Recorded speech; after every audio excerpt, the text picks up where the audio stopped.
थाणो बुलाखन लॻ सरी शहर में मुबैना तौर डॉक्टर की गफ़लत सबब फौत थियल पोरियात नौजवान दिलबर कासकेली की फोतगी वारे मामले जो एसएसपी जामशोरो तोकीर मोहम्मद नईम ऐं deputy commissioner Jamshoro captain retired Fareedan Mustafa तरफां नोटिस वठण खां पोइ डीएसपी नूरियाबाद आसिफ आराइन हिंदू पहचान सरीअ जो सुराण मुखी कीमचंद पीपी तालुका थाणो बुलाखन जो सदर कामरेड भगवानदास कोस्तानी ऐं ॿियनि मौजियुनि जो काफ़िलो फोती नौजवान दिलबर कासकेली जे तॾे ते पहुची वारसन खां मामले जी ॼाण वठी ॻाल्हियूं कयूं।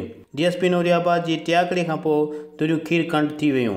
उन दौरान सिंध टी न्यूज़ सां ॻाल्हाईंदे डीएसपी नूरियाबाद आसिफ आराइन हिंदू पहचान सरीअ जो सरवाण मुखी खीमचंद पीपी तालुका थाणो बुलाखन जो सदर कामरेड भगवानदास कोस्तानी फोतीअ जे मामे ऐं जानी कासकेली चयो त तॾहिं त अचण खां पोइ असांखे पुॼण खां पोइ कुझु मुख़्तलिफ़ शइ नज़र आई जेका सोशल मीडिया ते प्रोपेगेंडा हुई। मूंसां गॾु डॉक्टर साहब वारा बि आहिनि, मुखी बि आहे, असां दुआ घुरी आहे, उनखां ताज़ियत कई आहे।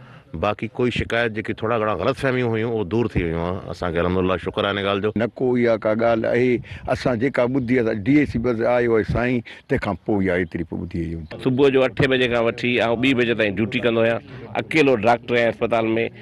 हे कहिड़े टाइम ते आहिनि भला आलम मूं आऊं निंड मां न जाॻियुसि। ॿियो डॉक्टर हिते आहे पहला जरा उनखे सॾु कयऊं पर उहो जेको सो निंड में थी न सघियो, बहुत थी वियो आहे। असां हुन सां फाता बि कई आहे, तेज़त बि कई आहे।